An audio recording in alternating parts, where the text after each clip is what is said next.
in that regard, like anxiety can almost work for you, and like it tells you that maybe things aren't okay. Yes. Right? So like what's the point?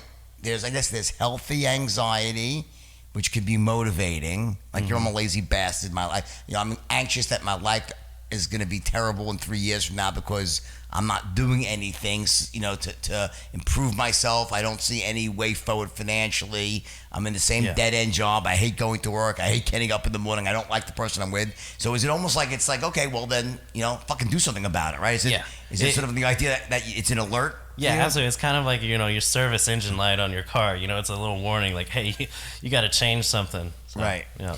So what I was taught when I started going to see psychiatrists was, oh, well, there's always drugs to help you with anxiety, right? And the common ones they give are Xanax, which is like sort of, like in the middle of an attack, you take Xanax, or Valium's not really. Xanax was the one that I was always told was the best one for anxiety, but the problem is then you get addicted to Xanax. So what do you think about the use of drugs when it comes to anxiety? Yeah, I'm so anti-pills, and I was on 14 different medications with the Veteran Affairs, and it started with just one, but that one medication would cause another symptom, which, so I had to get another medicine. What did they start? I love hearing this stuff. What did they start you with? What was the first drug? Oh, God, I don't even know. I don't even know.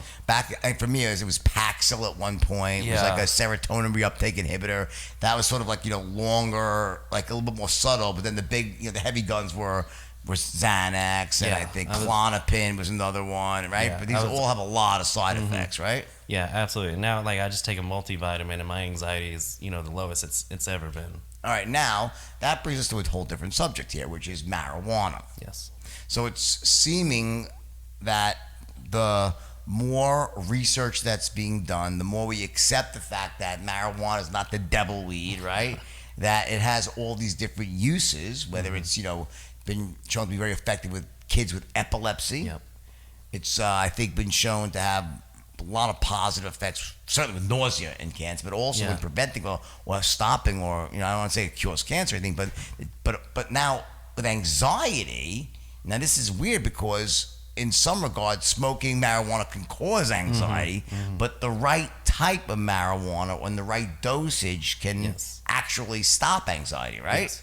So let's talk about that. How does that process work? Why would marijuana? Many don't know the history of this yet. Like when I was growing up in the olden days, you had marijuana that was kind of really weak, and you could smoke a lot of it, and it had stems and twigs and seeds and and you get a little buzz, right? And like the Tommy Chongers were from those days, right? You had to roll the shit up, and it was great. You could puff on these joints, right? Then came like the revolution of genetics with marijuana. They kept breeding these plants and coming with sensimilias and more pure, to the point now where like you smoke one hit of this shit and you could be like diaper boy. You're like fucking shivering in a diaper, mom.